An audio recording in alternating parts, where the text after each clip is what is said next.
മൂന്ന് കാര്യങ്ങളുണ്ടെങ്കിൽ ആ മനുഷ്യന് ഈമാൻ ഉണ്ടാവില്ല. ഒന്ന്, തന്റെയും തന്റെ മക്കളുടെയും ഭക്ഷണത്തിൽ ആധിയുണ്ടെങ്കിൽ ഈമാൻ ഉണ്ടാവില്ല. രണ്ട്, സൃഷ്ടികളോട് അസൂയയുണ്ടെങ്കിൽ ഈമാൻ ഉണ്ടാവില്ല. 3, സ്ഥാനമാനങ്ങളോട് കൊതിയുണ്ടെങ്കിൽ ഈമാൻ ഉണ്ടാവില്ല. അപ്പോൾ നമ്മളെ പ്രശ്നം നോക്കിക്കളി. നിങ്ങൾ നരേന്ദ്രമോദിയല്ലേ പേടിക്കണ്ടേ, നീ നിന്നെ പേടിക്ക്. ഇത് മൂന്നും നിനക്കുണ്ട്, അതുകൊണ്ട് നിനക്ക് ഈമാൻ ഇല്ല. ലോകാക്കട്ടെ. നിങ്ങൾ എന്തായി പറയുന്നത്? നിങ്ങൾ എന്തിനാ വേറെവരെ പേടിക്കണം? നീ നിന്നെ പേടിക്കടോ. നിന്റെ ശത്രു നീ തന്നെയാ. ഈമാൻ ഇല്ലെങ്കിൽ നരകാണ്. ഈമാൻ 3 കാര്യം ഉണ്ടെങ്കിൽ എന്തില്ല? ഈമാൻ ഇല്ല. ഒന്ന് പറ. ഒന്ന്, തന്റെയും തന്റെ മക്കളുടെയും റിസ്ഖിൽ ഒരാൾക്ക് ആധിയുണ്ടെങ്കിൽ ഈമാനില്ല. സൃഷ്ടികളോട് അസൂയയുണ്ടെങ്കിൽ ഈമാനില്ല. സ്ഥാനമാനങ്ങളോട് കൊതിയുണ്ടെങ്കിൽ ഈമാനില്ല. ഈ 3 നമുക്കുണ്ട്. അപ്പോൾ നമുക്ക് എന്തില്ല? ഈമാനില്ല. അപ്പോൾ നിന്റെ പ്രശ്നം നീ തന്നെയാണ്, നരേന്ദ്രമോദിയല്ല. നിന്റെ പ്രശ്നം പിണറായി വിജയനല്ല. നിന്റെ പ്രശ്നം സ്റ്റാലിനല്ല. നിന്റെ പ്രശ്നം നീയാണ്. ഞാൻ 15 കൊല്ലം മുമ്പ് പഠിച്ച ഒരു കവിത പാടാം. എന്റെ കൂടെ അല്ലേ? പേടിക്കുന്നു. ആദ്യം വിശ്വാസം ശരിയാക്കണം. വിശ്വാസം കറക്റ്റാണ്. ഇവിടെ എന്ത് സംഭവിച്ചാലും എനിക്കൊന്നും വരില്ല. ഞാൻ അള്ളാഹുവിന്റെ അടിമയാണ്. എന്ത് വരാനാ?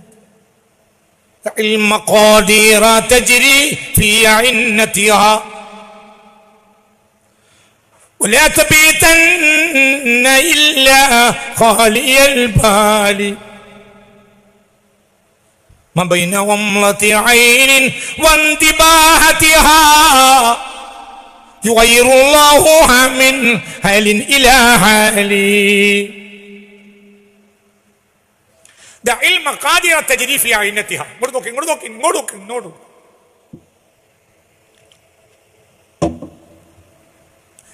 ഏത് പ്രശ്നങ്ങളും അതിൻ്റെ വൃത്തത്തിൽ തന്നെ കഴിഞ്ഞു പോട്ടെ. ഏത് പ്രശ്നവും ആ പ്രശ്നങ്ങൾക്ക് അല്ലാഹു നിശ്ചയിച്ച ഒരു വൃത്തമുണ്ട്. ആ വൃത്തത്തിൽ തന്നെ കഴിഞ്ഞു പോട്ടെ. വലാ തബീതന്ന ഇല്ലാ ഖാലിയൽ ബാലി. ഒന്നും സംഭവിക്കാനില്ല എന്ന വിശ്വാസത്തോടെ അല്ലാതെ ഒരു രാത്രിയും നീ ഉറങ്ങരുത്. നമ്മൾ ഇന്ന് ടെൻഷനോട് കൂടിയല്ലാതെ ഉറങ്ങുന്നുമില്ല, എണീക്കുന്നുമില്ല. അതുകൊണ്ടാണ് ഷുഗർ ഉണ്ടായത്. നബിക്ക് ഷുഗർ ഇല്ല. എന്തുകൊണ്ട്? ടെൻഷൻ ഇല്ല. നമുക്ക് ഷുഗർ അല്ലാതൊന്നുമില്ല. നബി തിന്ന അത്ര മധുരം നമ്മൾ തിന്നിട്ടില്ല. ഹബീബായ നബിക്ക് മധുരം വലിയ ഇഷ്ടമാണ്. മധുരം തിന്നിട്ട് ഷുഗർ ഉണ്ടാവുകയാണെങ്കിൽ ആർക്കുണ്ടാവണം? എന്നെ നോക്കി പിടിപ്പിക്കണം. പഠിക്ക്. ഷുഗർ മധുരം തിന്നിട്ട് ഷുഗർ ഉണ്ടാവുകയാണെങ്കിൽ ആർക്കുണ്ടാവണം? റസൂലുള്ളാഹിക്ക്. കാരണം തേന് കുടിക്കാത്തൊരു ദിവസമില്ല. ഈ മാസം തേൻ കുടിച്ചവർക്ക് കൈപ്പൊക്കാം. ഒരാളുണ്ട്, 2, 3. ഈ ആഴ്ച തേൻ കുടിച്ചവർക്ക് കൈപ്പൊക്കാം.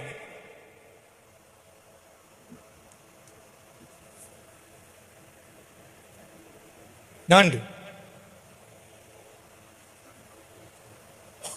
മനസ്സിലായോ? നബി തേന് കുടിക്കാത്തൊരു ദിവസവും ഇല്ല. ഷുഗറിന് ഏറ്റവും വലിയ മരുന്നാണ് എന്ത്? തേന്. അലോപ്പതി ഡോക്ടർമാരെ വിശ്വസിക്കരുത്. അവര് ബുദ്ധിശൂന്യന്മാരാണ്. പുറത്തു പറയണ്ട. എനിക്ക് 40ാമത്തെ വയസ്സ് മുതൽ ഷുഗറുമാണ്. അന്ന് മുതൽ ഇന്ന് വരെയും തേന് കുടിക്കും. നാട്ടിലൂടെ നടക്കുകയാണെങ്കിൽ തന്നെ കയ്യിൽ തേൻ കരുതും. എപ്പോഴും തേനുണ്ടാവും. എന്തുകൊണ്ട്? ഫീഹി ശിഫാഉൽ ലിന്നാസ്. മാനവകുലത്തിന്റെ ഏറ്റവും വലിയ രോഗശമനം തേനാണെന്ന് ഖുർആൻ പറഞ്ഞിട്ടുണ്ട്. ശരി, തിരിച്ചു വരി. ഏറ്റവും തേന് കുടിക്കുന്ന ആളാണ് ആര്? പറ. മുഹമ്മദ് മുസ്തഫ. ഏറ്റവും മധുരമുള്ള കാരക്ക കഴിക്കുന്ന ആളാണ് ആര്? മുഹമ്മദ് മുസ്തഫ. തരിമ്പ് ഷുഗർ ഇല്ലാത്ത ആളാണ് മുഹമ്മദ് മുസ്തഫ. എന്തുകൊണ്ട്? എന്തില്ല? ടെൻഷൻ ഇല്ല. എന്തുകൊണ്ട്? അള്ളാഹു വിശ്വസിക്കും. അള്ളാഹു വിശ്വസിച്ചാൽ എന്ത് ടെൻഷനാ? എന്ത് ടെൻഷൻ? മനസ്സിലായില്ലേ?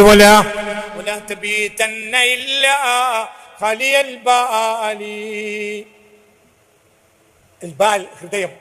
ഖാലിയൽ ബാൽ. ഹൃദയത്തെ ഖാലിയാക്കാതെ ഒരു രാത്രി ഉറങ്ങാൻ കിടക്കരുത്. ഒന്നും പ്രശ്നമില്ല എന്ന് വിചാരിക്കാതെ ഒരു രാത്രിയും നീ ഉറങ്ങരുത്. രോഗം ഉണ്ടാവില്ല.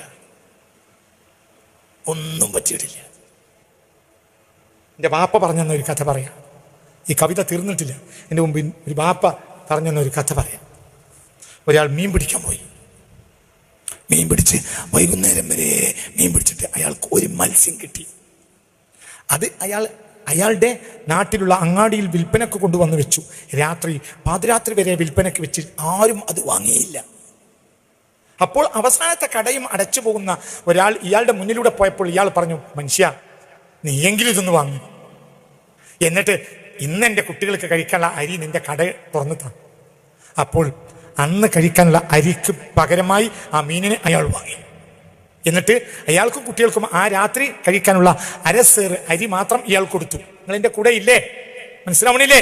ഇങ്ങനെ അരസേർ അരിയും വാങ്ങി അയാൾ പുരയെ കൊണ്ടുപോയി അന്ന് കഞ്ഞി കുടിച്ചു. നേരം വെളുത്തപ്പോൾ നാട്ടിൽ ഒരു ഖ്യാതി പരന്നു. നമ്മുടെ കടക്കാരനെ ആരോ മാണിക്കക്കല്ല് വിഴുങ്ങിയ മത്സ്യത്തെ വിറ്റു.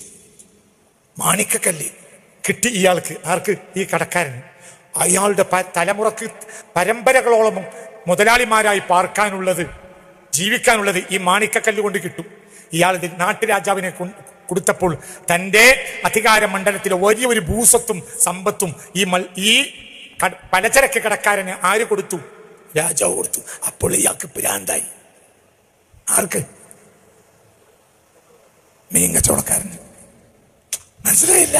അയാൾക്ക് ആകെ കിട്ടിയത് അരസേർ അരിയ. തലേന്ന് ചോറ് വെക്കാൻ പോലും ഈ തികയൂല, കഞ്ഞിക്ക് മാത്രമുള്ള അരിയ കിട്ടിയത്. അതും രാവിലെ മുതൽ വൈകുന്നേരം വരെ മീൻ പിടിച്ചിട്ട് കിട്ടിയത് ഒരു മത്സ്യം. അത് രാത്രി വരെ വിൽപ്പനക്ക് വെച്ചിട്ട് ഒരാളും വാങ്ങിയില്ല. എന്നിട്ട് അരസേർ അരിക്ക് വേണ്ടിയാണ് ഇത് വിൽത്തത്. നോക്കുമ്പോൾ ആ മത്സ്യം മാണിക്കക്കല്ല് വിഴുങ്ങിയ ആ മാണിക്കക്കല്ല് നാട്ടുരാജാവിന് എത്തിച്ചു കൊടുത്തപ്പോൾ വലിയ ഭൂസ്വത്തും സമ്പത്തും നാട്ടുരാജാവ് കൊടുത്തു എന്നുകൂടി അറിഞ്ഞപ്പോൾ ഈ മത്സ്യം പിടിച്ച ആൾക്ക് ഭ്രാന്തായി. പിന്നെ ആൾ ഭ്രാന്തനായി നടന്നു. അയാൾ കുടുംബം കുഴങ്ങി, ഉപജീവന മാർഗവും മുടങ്ങി. അപ്പോൾ ഒരു ചികിത്സാരിയുടെ അടുത്ത് കൊണ്ടുപോയി. ആ ചികിത്സാരി നല്ലൊരു അതിബുദ്ധിമാനാ. അയാൾ പറഞ്ഞ്, രണ്ടാളെ എതവും വലവും ഇരുത്തുക. വലത്തൊരാളും ഇടത്തൊരാളും ഇരുന്നിട്ട് ഇങ്ങനെ പറയാ. വലത്തെ ചെവിയിലൂടെ ഒരാൾ പറയാ, ഒന്നും വന്നിട്ടില്ല. അപ്പോൾ ഈ ചെവിയിൽ അടുത്ത ആൾ പറയാ, ഒന്നും പോയിട്ടില്ല. ഇയാൾ ഒന്നും വന്നിട്ടില്ല, ഇയാൾ ഒന്നും പോയിട്ടില്ല, ഒന്നും വന്നിട്ടില്ല, ഒന്നും പോയിട്ടില്ല, ഒന്നും വന്നിട്ടില്ല, ഒന്നും പോയിട്ടില്ല എന്ന് ദിവസങ്ങളോളം പറഞ്ഞപ്പോ ബുദ്ധി തെളിഞ്ഞു. അപ്പൊ അയാൾ അങ്ങോട്ട് ചിരിച്ചു. ഒന്നും വന്നിട്ടില്ല, ഒന്നും പോയിട്ടില്ല. അപ്പൊ അയാള് ഈ ജുനൂനിൽ സ്വഹവിലേക്ക് മടങ്ങി. നിങ്ങൾ ഇതിന്റെ കൂടെ ഇല്ല. ഏറ്റവും ചുരുങ്ങിയത് ആ പിരാന്തനെ പോലെയെങ്കിലും നമ്മൾ രാത്രി കിടന്നു പോകുമ്പോ ആവണം.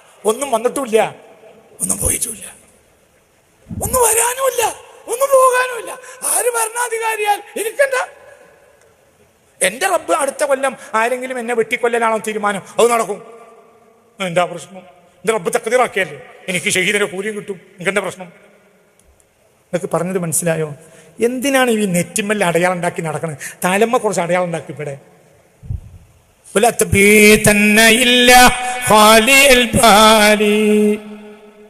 അടുത്ത വരി. അപ്പോൾ നമ്മൾ ഉറങ്ങുന്നതിന് മുമ്പ് മനസ്സ് ഭാര്യോ ഒന്നുമില്ല, ഒരു പ്രശ്നമില്ല. എന്ത് പ്രശ്നമാണ്?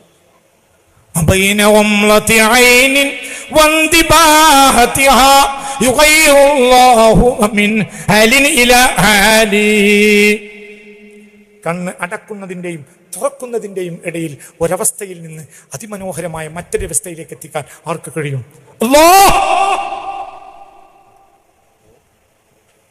പേടിക്കണ്ട, മുഖദ്ദിറായ റബ്ബിന്റെ തഖദീറിൽ വിശ്വസിക്കുക. മനസ്സിലാവുണ്ട് പറഞ്ഞത്? ആദ്യം നമ്മൾ ഈമാൻ നന്നാക്കണം, എന്നിട്ട് നിസ്കരിക്കണം. ഈമാൻ എന്നാൽ അവസാനത്തെ ഈമാൻ 6 കാര്യമാണ്. 6ാമത്തെ കാര്യം എന്താ? 6ാമത്തെ കാര്യമാണ് എസൻസ് ഓഫ് ദി ഈമാൻ. ഈമാന്റെ എസൻസ് അല്ല. എന്താ 6ാമത്തെ കാര്യം?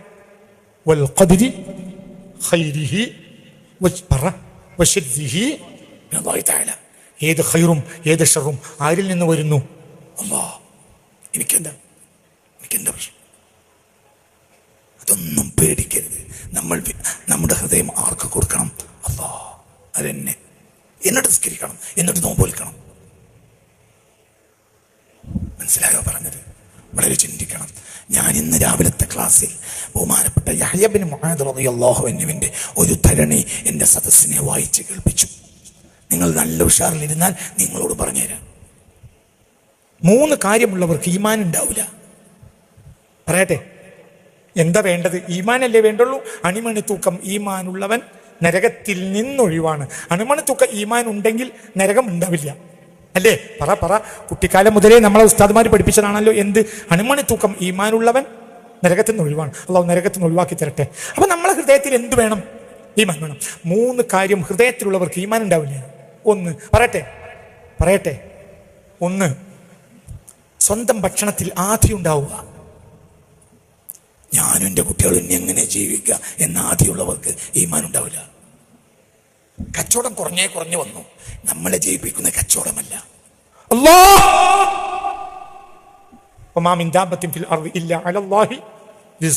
ഈ ഭൂമിയിൽ ആരുണ്ടെങ്കിലും ഭക്ഷണം കൊടുക്കുന്നത് ആരാ? അല്ലാഹ്. നിങ്ങൾക്ക് നീലത്തിമിംഗലത്തിനെ അറിയോ? കേട്ടിട്ടുണ്ടോ? നിങ്ങൾ നീലത്തിമിംഗലം എന്ന് കേട്ടിട്ടുണ്ടോ? ഇതേ ചോദ്യം. നിങ്ങൾ നീലത്തിമിംഗലം എന്ന് കേട്ടിട്ടുണ്ടോ? ഒരു നീലത്തിമിംഗലത്തിന്റെ വയറ്റിൽ 40 ആനകൾ കൊള്ളും. എത്ര? ഒരു ശരാശരി നീലത്തിമിംഗലത്തിന്റെ വയറ്റിൽ 40 ആനകൾക്കുള്ളൂ. കോടാനക്കോടി നീലത്തിമിംഗലം ഉണ്ടായിരുന്നു കടലിൽ. അവർക്ക് വംശനാശം സംഭവിച്ചത് വേറൊരു വിഷയമാണ്. ഈ നീലത്തിമിംഗലങ്ങൾ കോടാനക്കോടി ഉണ്ടായിരുന്നു. ഒരു നീലത്തിമിംഗലത്തിന് എത്ര തിന്നാൻ കൊടുക്കണം? 40 ആന തിന്നുന്ന അത്രയല്ല, 40 ആനയുടെ അത്ര. നിങ്ങളെന്ത് മനുഷ്യന്മാരാ? ഒരു നീലത്തിമിംഗലത്തിന്റെ വയറ്റിൽ എത്ര? 40 ആനകളെ കൊള്ളും. ഞാൻ വെറുതെ പറയല്ല, പഠിച്ചു പറയാം. അങ്ങനത്തെ കോടാനക്കോടി നീലത്തിമിംഗലത്തിന് വയറ് നിറച്ചു കൊടുത്തവനാണ് ആര്? അല്ലാഹ്. പിന്നെ ഈ അരച്ചാണിൽ എന്തിനു പേടിക്കണം?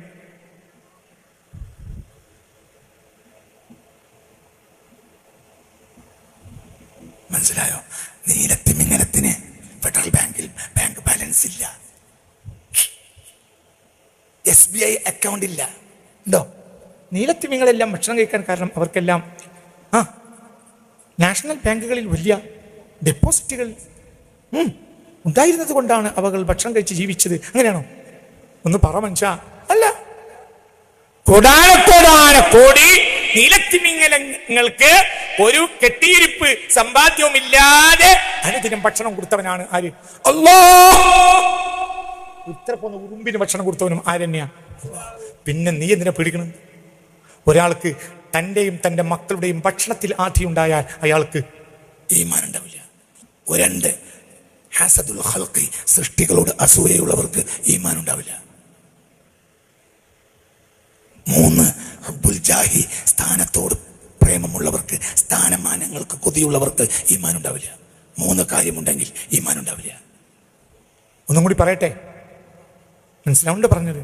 3 കാര്യങ്ങളുണ്ടെങ്കിൽ ആ മനുഷ്യന് ഈമാൻ ഉണ്ടാവില്ല. 1, തന്റെയും തന്റെ മക്കളുടെയും ഭക്ഷണത്തിൽ ആധി ഉണ്ടെങ്കിൽ ഈമാൻ ഉണ്ടാവില്ല.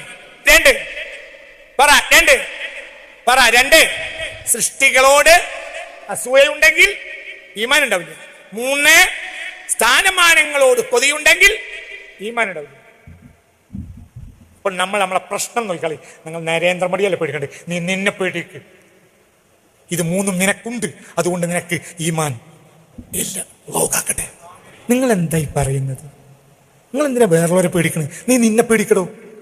നിന്റെ ശത്രു നീ തന്നെയാ. ഈമാൻ ഇല്ലെങ്കിൽ നരകാണ്. ഈമാൻ 3 കാര്യം ഉണ്ടെങ്കിൽ എന്തില്ല? ഈമാൻ ഇല്ല. ഒന്ന് പറ. 1, തന്റെയും തന്റെ മക്കളുടെയും റിസ്ഖിൽ ഒരാൾക്ക് ആധിയുണ്ടെങ്കിൽ ഈമാനില്ല. സൃഷ്ടികളോട് അസൂയയുണ്ടെങ്കിൽ ഈമാനില്ല. സ്ഥാനമാനങ്ങളോട് കൊതിയുണ്ടെങ്കിൽ ഈമാനില്ല. ഈ 3 നമുക്കുണ്ട്. അപ്പോൾ നമുക്ക് എന്തില്ല? ഈമാനില്ല. അപ്പോൾ നിന്റെ പ്രശ്നം നീ തന്നെയാണ്, നരേന്ദ്രമോദി അല്ല. നിന്റെ പ്രശ്നം പിണറായി വിജയനല്ല. നിന്റെ പ്രശ്നം സ്റ്റാലിനല്ല. നിന്റെ പ്രശ്നം നീയാണ്. ആണോ? അല്ലേ? നമുക്കു നാമേ പണിവതു നാഗം നരകവും. അതുപോലെ ഉള്ളൂരിന്റെ നാന്റെ ഓർമ്മ.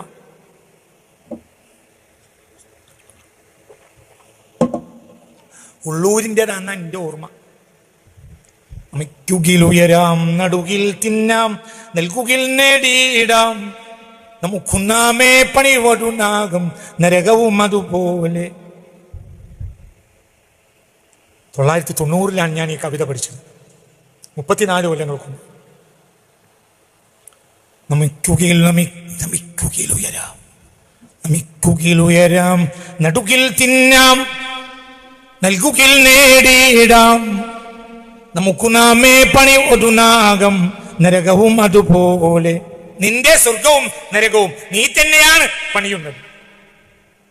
നിനക്ക് ഈമാൻ ഉണ്ടെങ്കിൽ സ്വർഗം ഉണ്ടാവും, നിനക്ക് ഈമാൻ ഇല്ലെങ്കിൽ സ്വർഗം ഉണ്ടാവില്ല. അള്ളാഹു നമ്മെ കാത്തു രക്ഷിക്കട്ടെ. അള്ളാഹു അല്ലാത്ത ഒരാളെ പേടിക്കുന്നവർക്ക് ഈമാൻ ഉണ്ടാവില്ല.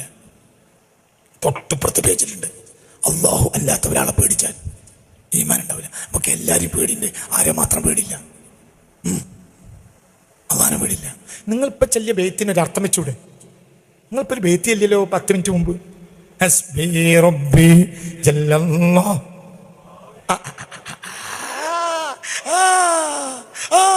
അതിന്റെ അർത്ഥം പറയാൻ പോവാ. നോണ പറയൽ നിർത്തി. നിങ്ങൾ ഈ ചെല്ലുന്നൊക്കെ നോണയാ, ഭൂലോകം നോണ. ഇനി നീ ഇത് ചൊല്ലേണ്ട, ഇത് നോണയാ. ഇത് സിദ്ദീഖ് അക്ബർ ചൊല്ലിയ നേരാ, നീ ചൊല്ലിയാൽ നോണയാ. ഇത് ബാഫക്ക തങ്ങൾ ചൊല്ലിയ നേരാ, നീ ചൊല്ലിയ നോണയാ. ഇത് ശംസുല്ലമ്മ ചൊല്ലിയ നേരാ, കണ്ണിയത്ത് ചൊല്ലിയ നേരാ, നീ ചൊല്ലിയാൽ, ഞാൻ ചൊല്ലിയാൽ നോണയാ. അർത്ഥം പറ.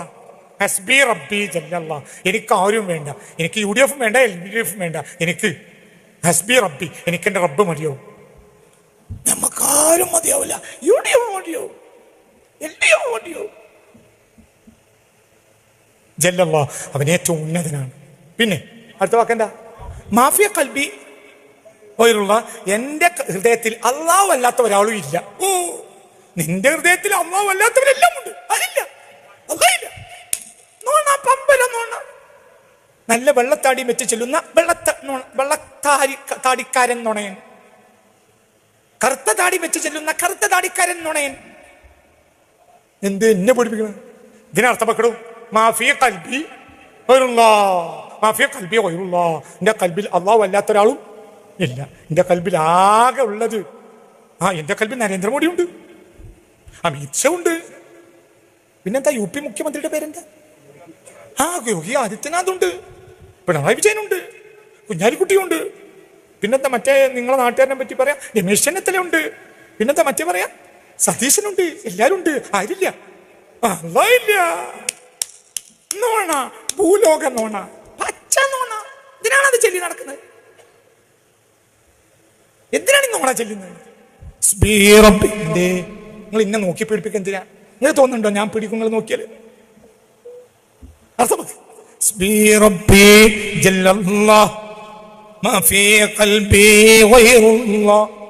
എന്റെ ഹൃദയത്തിൽ അല്ലാഹു അല്ലാതെ ഒരാളുമില്ല. അത് ശൈഖ് അബ്ദുൽ ഖാദർ ചെല്ലിയാണ് ചെല്ലിയ ശരിയാ. രാജാവ് ചാക്ക് നിറച്ചിങ്ങനെ കൊണ്ടുവന്നു സ്വർണ്ണ നാണയങ്ങൾ. നിങ്ങൾ കാണുക വേണ്ടാന്ന് പ്രസംഗിക്കുന്നതിന്റെ നടുവിലേക്ക് രാജാവ് തൻ്റെ പ്രജകളെ കൊണ്ട് ചുമപ്പിച്ചു കൊണ്ടുവന്നു. ചാക്ക് എന്തിന്റെ?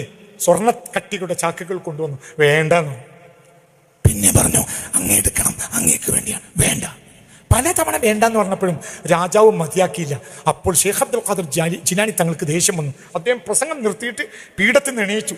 എന്നിട്ട് ആ കൊണ്ടുവന്ന് വെച്ച സ്വർണ്ണ ചാക്കുകൾ കെട്ടഴിച്ചു. എന്നിട്ട് ഇങ്ങനെ അങ്ങോട്ട് കമഴ്ത്തി. കട്ടുകട്ടി ചോര ഇങ്ങോട്ട് ചാടി. എന്താ കൊണ്ടുവന്നത്? എന്താ രാജാവ് കൊണ്ടുവന്നത്? സ്വർണ്ണച്ചാക്ക്. ഇതങ്ങോട്ട് മറിച്ചിട്ടപ്പോ എന്തായി? കടുകട്ടി ചോര. അപ്പോൾ പറഞ്ഞു, എടാ ജനങ്ങളെ നെക്കിപ്പിഴിഞ്ഞ് ഹറാമായി നീ തിന്നുന്ന മുതല് എന്നെ കൂടി തീറ്റാമെന്നാണോ നിന്റെ വിചാരം? പോടാ. ആരോട് പറഞ്ഞു? രാജാവിനോട് പറഞ്ഞ തലവെട്ടും. രാജാവ് പേടിച്ചു വരച്ചു. അന്നു മുതൽ ആ രാജാവ് നന്നായി. എന്തുകൊണ്ട്? ആ മനുഷ്യന് അള്ളാഹു അല്ലാത്ത ഒരാളെയും പേടിയില്ല. നമുക്ക് എല്ലാവരും പേടിയാ. അപ്പോൾ നമ്മുടെ പ്രതിസന്ധി ഒരു BJP അല്ല, ഒരു AAP അല്ല. നമ്മുടെ പ്രതിസന്ധി നാമാണ്. അത് മനസ്സിലാക്കണം. ഈ ലോകത്തെ ഏറ്റവും മോശപ്പെട്ടവൻ ഞാനാണ്. പിന്നെ എങ്ങനെ എണ്ണിക്കോളും? ഓരോരുത്തരുമാണ്. നമ്മൾ നല്ലവരാണെങ്കിൽ ലോകത്തൊരു നാട്ടിലേക്കും ഒരു ലഘുലേഖയും കൊണ്ട് സ്വഹാബികൾ പോയിട്ടില്ല. പ്രബോധനത്തിന്റെ ആക്ടിവിസമാണ് പുതിയ കാലഘട്ടം. ഒരു മതം ആക്ടിവിസമായി മാറുമ്പോൾ ആ മതം ലോകത്തിന് അപകടകരമായി മാറും. ഇന്ന് മതം പ്രബോധനം ചെയ്യാണ്. മതം പ്രബോധനം ചെയ്യാൻ പാടില്ല. മതം വളരെ കൃത്യമായി ഒരു നാച്ചുറലായി ഒരാളുടെ ഹൃദയത്തിൽ നിന്ന് അടുത്ത ആളുടെ ഹൃദയത്തിലേക്ക് പടരുമ്പോൾ അത് കരുത്തുറ്റ ഈമാനായി മാറും. നിങ്ങളിൻ്റെ കൂടെ ഇല്ല. ISIS എന്ന് കേട്ടിട്ടില്ലേ? അവർ മതപ്രബോധനം നടത്തി. അതൊരു ആക്ടിവിസമാണ്. അതുകൊണ്ട് എന്തുണ്ടായി? അതുകൊണ്ട് ലോകത്ത് ബോംബും തോക്കും ഉണ്ടായി മതപ്രബോധനത്തിന്റെ പേരിൽ. മനസ്സിലായോ? ഒരു മതവും ആക്ടിവിസമായി വർക്ക് ചെയ്യാൻ പാടില്ല. അത് നാച്ചുറലായി വർക്ക് ചെയ്യണം. റസൂലുള്ളാഹി സ്വല്ലല്ലാഹു അലൈഹി വസല്ലം മതം പ്രചരിപ്പിക്കാൻ ഒരു നാട്ടിലേക്ക് പോയിട്ടില്ല. വളരെ കൃത്യമായി മതമുള്ള ഒരാളായി ജീവിച്ചപ്പോൾ കണ്ടവരൊക്കെ ആരായി? മതമുള്ളവരായി. ജുബൈർ ബിൻ മുത്തഇം എന്ന ഒരാളുണ്ടായിരുന്നു. ഞാൻ പറയട്ടെ. ജുബൈർ ബിൻ മുത്തഇം എന്ന ഒരാളുണ്ടായിരുന്നു. അയാൾ നബിയെ കണ്ട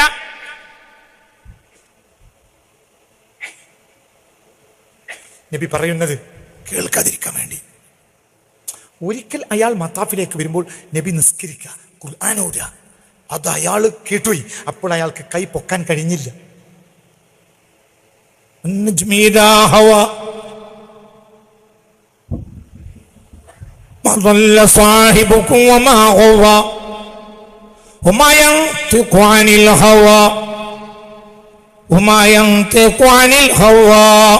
إن هو إلا وحي يوحى علمه شديد القوى. ഇത് ഇയാൾ കേട്ടു. അപ്പോൾ കൈ പൊങ്ങിയില്ല. അയാൾ അവിടെ വീണു. നബി നിസ്കാരം കഴിയുന്നതിന് മുമ്പ് ഇയാൾ മുസ്ലിമായി. ഇന്ന് ബുഖാരി നോക്കിയാൽ നൂറുകണക്കിന് ഹദീസ് ഈ മനുഷ്യൻ റിപ്പോർട്ട് ചെയ്തിട്ടുണ്ട്. ജുബൈർ ബിൻ മുത്തഇം റളിയല്ലാഹു അൻഹു. നബിയുടേത് ആക്ടിവിസമായിരുന്നില്ല. ഒരു മതവും ആക്ടിവിസമായി വർക്ക് ചെയ്യാൻ പാടില്ല. ഇന്ന് ഇസ്ലാം ഒരു ആക്ടിവിസമാണ്. നിന്റെ കൂടെ ഇല്ല. മതം നാച്ചുറലായി വർക്ക് ചെയ്യണം. എന്നെ കണ്ട് ഇയാൾ നന്നാവണം, ഇയാളെ കണ്ട് ഞാൻ നന്നാവണം. എൻ്റെ ഓഫീസിൽ ഞാനൊരു മുസ്ലിം ആണെങ്കിൽ എന്നെ കണ്ട അയാൾക്ക് ഇസ്ലാമിൽ താല്പര്യമുണ്ടാവും.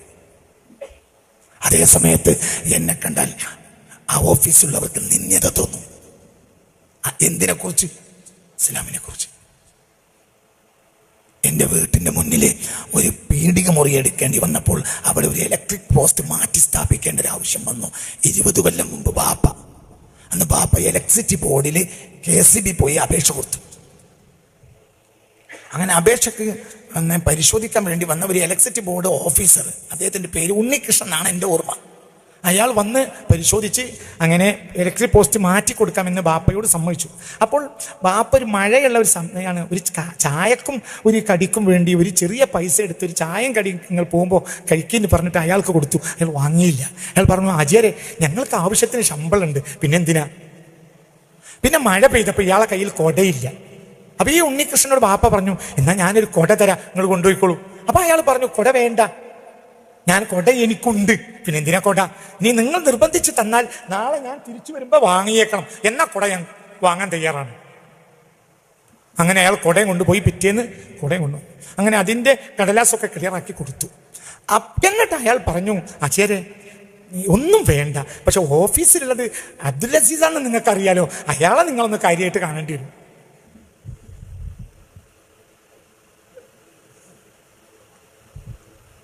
അപ്പൊ ഉണ്ണികൃഷ്ണന് പടച്ചോനെ പേടിയുണ്ട്. അബ്ദുൽ അസീസിന് കിമ്പളം കിട്ടാത്ത ഒരു ഓഫീസിലും ഒപ്പിട്ട് കൊടുക്കില്ല.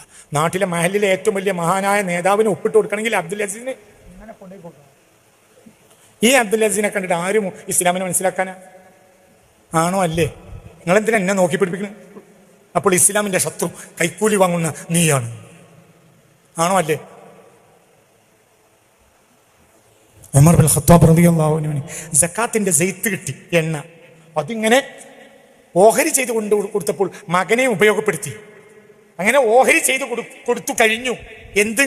സക്കാത്തിന്റെ എണ്ണ. അങ്ങനെ കഴിഞ്ഞു. പിന്നെ ആ സക്കാത്തിന്റെ എണ്ണ കൊണ്ടുവന്ന പാത്രവും മറ്റുമായി ഉമർ ബിൻ ഖത്താബ് മകനും കൂടി തിരിച്ചു പോകാൻ ഒരുങ്ങിയപ്പോൾ മകൻ ഈ കയ്യിൽ നിറയെ എന്തുണ്ട്? എണ്ണയുണ്ട്. അപ്പൊ ഈ മുടിയിലൂടെ ഒന്ന് ഇങ്ങനെ ആക്കി.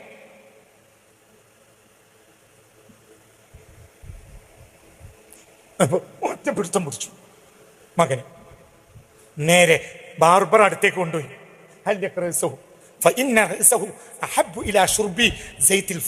ഇവന്റെ തലക്ക് സാധുക്കളെ എണ്ണ കുടിക്കാൻ വലിയ പൂതിയ, അതുകൊണ്ട് ഇതങ്ങോട്ട് മൊട്ടടിച്ചാ. അവിടുന്ന് നമ്മൾ വരുന്നത്. എന്താ പറഞ്ഞ എന്താ പറഞ്ഞെന്താ മനസ്സിലായോ പറഞ്ഞത്? സക്കാത്ത് എണ്ണ കൊടുത്ത് കഴിഞ്ഞു. ബാക്കിയുള്ള കാലിപ്പാത്രം കൊണ്ടുപോയപ്പോ ഈ എണ്ണ ഒഴിച്ചു കൊടുത്തിരുന്ന മകന് കയ്യിൽ കുറച്ച് എണ്ണ ബാക്കിയായി. അത് ഏതെങ്കിലും കടലാസ് ഇങ്ങനെ ഒരു തുണിക്കഷ്ണത്തിലോ തുടച്ച് കളയാനേ ഉള്ളൂ. പക്ഷേ അത് വേണ്ടെന്ന് വിചാരിച്ച ആ പാവം കുട്ടി എന്ത് ചെയ്തു? ഒന്ന് മുടിയിലൂടെ എങ്ങനെ ആക്കി നേരെ ബാർബർ അടുത്തേക്ക് കൊണ്ടുപോയി. പാവപ്പെട്ടവന്മാരുടെ സാധുക്കൾക്കുള്ള സക്കാത്തിന്റെ എണ്ണ കുടിക്കാൻ ഇവന്റെ തലക്ക് വലിയ പൂതിയ. അതുകൊണ്ട് കണ്ടിച്ചളാ. ആരാ പറഞ്ഞു? ഉമറിനെ കേട്ടാൽ ലോകം മുഴുവനും ഇസ്ലാമാവും. ഉമറിനെ പഠിച്ചു ഇന്ത്യയുടെ രാഷ്ട്രപിതാവ്. എന്നിട്ട് പറഞ്ഞു, ഞാൻ സ്വപ്നം കാണുന്ന രാജ്യം ഉമറിന്റെ രാജ്യമാണ്. യങ് ഇന്ത്യ എന്നൊരു പത്രമുണ്ടായിരുന്നു ഗാന്ധിജിക്ക്. ആ പത്രത്തിൽ ഗാന്ധിജി എഴുതി, നിങ്ങൾ എന്റെ കൂടെ ഇല്ലേ? യങ് ഇന്ത്യ എന്നൊരു പത്രം ഉണ്ടായിരുന്നു ഗാന്ധിജിക്ക്. ആ യങ് ഇന്ത്യയിൽ ഗാന്ധിജി എഴുതി, ഞാൻ സ്വപ്നം കാണുന്ന രാമരാജ്യം ഖലീഫ ഉമറിന്റെ രാജ്യമാണ്. അവിടുന്ന് നമ്മൾ വരുന്നത്. പിന്നെയാണ് ഉണ്ണികൃഷ്ണൻ പറയുന്നത്, എനിക്കൊന്നും വേണ്ട ആശ്ചര്യം. അബ്ദുൽ അസീസിനെ നിങ്ങൾക്ക് അറിയാലോ. കാര്യമായി എന്തെങ്കിലും നാളെ വരുമ്പോ കൈ പിടിച്ചാലേ. നിങ്ങളെന്റെ കൂടെ ഇല്ല. ഓന്റെ പേര് അള്ളാന്റെ പേരും കൂടി കൂട്ടിയതാ. എന്തോന്റെ പേര്? അബ്ദുൽ അസീസ്. അസീസ് ആരുടെ പേരാ? അല്ലാ. നിന്റെ ഇസ്ലാമിന്റെ ശാപം നീയാണ്. നിന്റെ ദുരന്തം നീ തന്നെയാണ്. ഞാൻ അവസാനിപ്പിക്കാണ്. ഇത് പറഞ്ഞാൽ തീരൂല. നേരം വൈകി. പറഞ്ഞാൽ തീരൂല. അപ്പൊ അതൊന്നും പേടിക്കണ്ട. ഒന്നിനെയും പേടിക്കണം. ബക്കറ്റ് കൊണ്ടുവാ.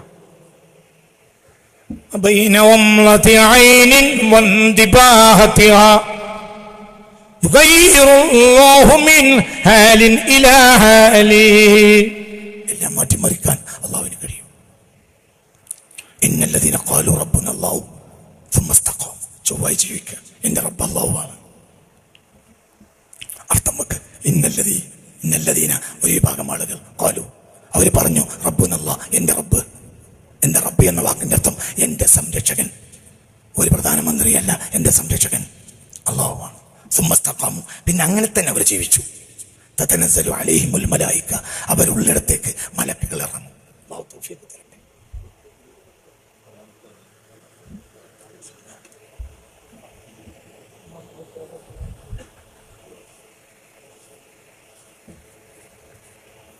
മരിക്കുന്ന നേരത്ത് മലക്കുകൾ ഇറങ്ങി വരാൻ നിങ്ങൾക്ക് പൂതിയില്ലേ?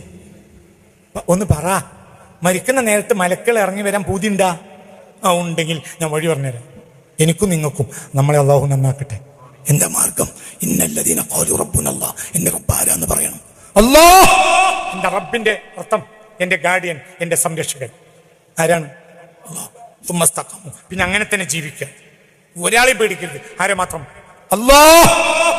എന്നാൽ ഭരണാധികാരിയെ നീ അനുസരിക്കണം. കാരണം ഭരണാധികാരി അനുസരിക്കണമെന്ന് ആരുടെ കൽപ്പനയാ? അല്ലാഹ്. നീ രാജ്യദ്രോഹം ചെയ്യരുത്. എന്തുകൊണ്ട് രാജ്യദ്രോഹം ചെയ്യരുതെന്ന് ആരുടെ നിയമമാണ്? അല്ലാഹ്. നീ ആരെ അനുസരിച്ചാലും ആരുടെ നിയമം? അല്ലാഹുവിന്റെ നിയമം.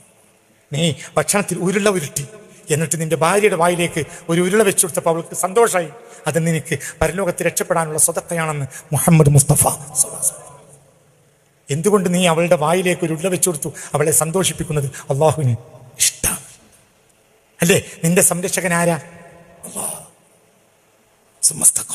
തതനസ്സലു അലൈഹിമുൽ മലായിക, നിങ്ങളുള്ളിടത്തേക്ക് ആര് വരും? മലക്കുകൾ വരും. മനസ്സിലായില്ലേ? അബൂദർ എന്ന സ്വഹാബി ചൂടുവെള്ളം തരണേ. അബൂദർ എന്ന സ്വഹാബി നബിയും സയ്യിദുനാ ജിബ്രീൽ അലൈഹിസ്സലാത്തു വസ്സലാമും ഒരു സാധാരണ സ്വഹാബിയാണ് അബൂദർ അൽ ഗുഫാരി റളിയല്ലാഹു അൻഹു. അദ്ദേഹം നബിയും ജിബ്രീൽ അലൈഹിസ്സലാത്തു വസ്സലാമും ഇരിക്കുന്ന സദസ്സിലേക്ക് അബൂദർ കയറി വന്നു. അപ്പോൾ ജിബ്രീൽ പറഞ്ഞു, അതാ അബൂദർ. അല്ല, അബൂദർ വന്നല്ലോ. അപ്പോൾ നബിക്ക് അത്ഭുതമായി. എന്തുകൊണ്ട്? അബൂദറിനെ പരിചയപ്പെടുത്തേണ്ടത് ജിബ്രീലല്ല, നബിയാണ്. നിങ്ങളിന്റെ കൂടെ ഇല്ല. അതായത് ഈ അബൂദർ എന്ന സ്വഹാബി കയറി വന്നപ്പോൾ സ്വാഭാവികമായും പറയേണ്ടത് എന്താ? ജിബ്രീലേ, ഇത് എന്റെ സ്വഹാബി അബൂദറാണേട്ടാ. അതിന് പകരം ജിബ്രീൽ പറഞ്ഞു, എന്ത്? ഇത് നമ്മുടെ അബൂദറല്ലേ? അപ്പോൾ ഫഅജബ റസൂലുള്ളാഹ് അത്ഭുതം. അപ്പോൾ തഅരിഫുഹു, നിങ്ങൾ ഇയാളെ അറിയുമോ? ഫഖാല ജിബ്രീൽ ചോദിച്ചു, അറിയുമോ എന്നോ? വഅശ്ഹറു ഇൻദനാ മിൻഹു മിൻകും, അദ്ദേഹം ഭൂമിയിലേക്കാൾ ആകാശത്താണ് പ്രസിദ്ധൻ. അതായത് നിങ്ങൾ എൻ്റെ കൂടെ ഇല്ലല്ലോ. എന്താ അദ്ദേഹത്തെ അറിയാത്തൊരു മലക്ക് ആകാശത്ത് ഇല്ലോ? നബിക്ക് അത്ഭുതമായി. നബി വിചാരിച്ചത് ജിബ്രീൽ എന്നെ അറിഞ്ഞത് അത്ഭുതം. പിന്നെ ജിബ്രീൽ എന്താ പറഞ്ഞു? ആകാശത്ത് ഇദ്ദേഹത്തെ അറിയാത്ത ഒരു മലക്കും ഇല്ല. അപ്പോൾ ഹബീബായ നബി ചോദിച്ചു, ബിമാസാനാല ഹാദിഹിൽ ഫളീല, ഇത്ര വലിയ ശ്രേഷ്ഠത ഈ മനുഷ്യന് എവിടുന്ന് കിട്ടി? അദ്ദേഹത്തിന് ഒരു വിനയഭാവമാണ്. ഞാനൊരു സാധുവായ അടിമയാണെന്ന് എപ്പോഴും ചിന്തിക്കുന്ന ആളാണ് ആര്? അബൂദർ. സാധുക്കളെ അള്ളാഹുവിന് വലിയ ഇഷ്ടമാണ്, അഹങ്കാരമേ ഇല്ല. എപ്പോഴും അയാൾ ഖുൽ ഹുവല്ലാഹു അഹദ് ഓതിക്കൊണ്ടേയിരിക്കും. രണ്ട് നേട്ടം. ഒന്ന്, വിനയം. ഞാനൊരു വലിയവനല്ല, ഞാൻ ഏറ്റവും ചെറിയന. പിന്നെ രണ്ടാമത്തെ കാര്യം, എപ്പോഴും എന്ത് ചെയ്യും? എപ്പോഴും ഈ മനുഷ്യൻ തരട്ടെ. അപ്പോൾ നീ ഒരു നബിയാവൊന്നും വേണ്ട, നിന്നെ മലക്കുകൾ അറിയാൻ. നീ ഒരു മുഅ്മിനായ മതി. ഞാനൊരു മുഅ്മിനാണെങ്കിൽ ആകാശത്തെ മലക്കുകൾ ഇന്ന് പറയും, ഇന്ന് റഹ്മത്തുള്ളാഹിയുടെ പ്രസംഗം ആലപ്പുഴയില. അതേ സമയത്ത് ഞാൻ മുഅ്മിനല്ലെങ്കിൽ ഇതുവഴി അള്ളാഹു കാത്തുരക്ഷിക്കട്ടെ, ഇത് കഴി കടന്നു പോകുന്ന മലക്കുകൾ പറയും, എൻ്റെ വർത്താനം കേട്ട വലിയ ആളാണെന്നാ തോന്നുന്നത്, പക്ഷെ ഓനൊരു അംട്ട. ആര് പറയും? പറഷ്ട. ആര് പറയും? മലക്കുകൾ പറയും. അതേ സമയത്ത് മലക്കുകൾ ഓടി വന്ന് പങ്കെടുക്കും. നിങ്ങൾ ഈ ഇരിക്കുന്ന കസേരയിൽ ഇത്രയൊന്നുമല്ല മലക്കുകൾ ഉണ്ടാവുക. ഇന്നലില്ലാഹി സയ്യാഹീന, അള്ളാഹു തആലാക്ക് ഒരു ടൂർ നടക്കുന്ന മലക്കുകളുണ്ട്. സിയാഹ എന്ന് പറഞ്ഞാൽ മനസ്സിലായില്ല, ടൂറിസം. ഇതാണ് സിയാഹ എന്ന് പറയുന്നത്. അതായത് അങ്ങനെ പോവാ. കമ്പം, തേനി, കൊടൈക്കനാല്. പറ, എനിക്ക് 2-3 അറിയുള്ളൂ, ബാക്കി പറ. പിന്നെ അങ്ങനെ പറഞ്ഞോളൂ. മനസ്സിലായില്ലേ? കന്യാകുമാരി, ഊട്ടി അങ്ങനൊക്കെ പറയാം.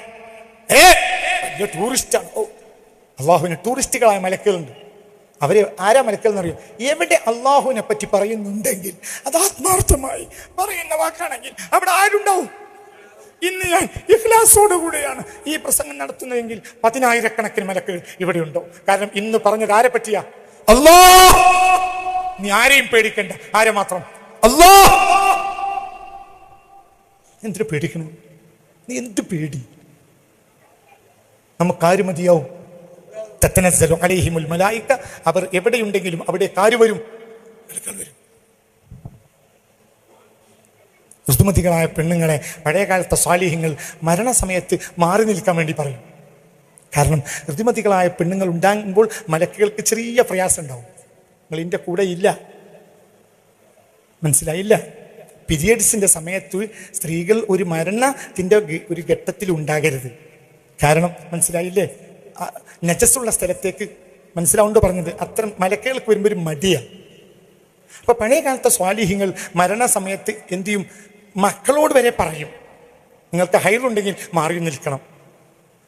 അങ്ങനെ പറഞ്ഞവർ ഈ അടുത്ത കാലത്ത് മരിച്ചവർ പോലും എനിക്കറിയും. മനസ്സിലാവുണ്ട് പറഞ്ഞത്.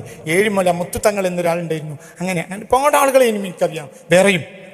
അവരൊക്കെ മരണവേള വളരെ ശ്രദ്ധിച്ചു. എന്തുകൊണ്ട്? അവർക്കറിയാം ഞങ്ങൾ മരിക്കുമ്പോൾ മലക്കുകൾ, ഏത് മലക്ക്? ഇസ്രായേലല്ല, ഇസ്രായേൽ ഏതായാലും വരും.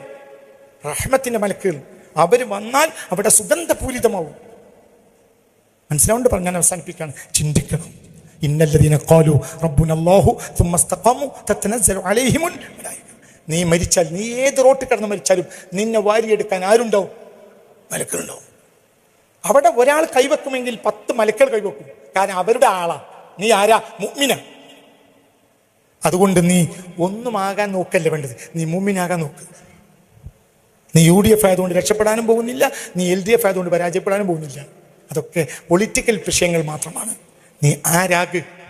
പറ, ആരാഗ്? മുഅ്മിനാഗ്. മുഅ്മിനിന്റെ നേതാവ് അല്ലാഹുവും റസൂലും മാത്രം. ഒരു പേടിയില്ല.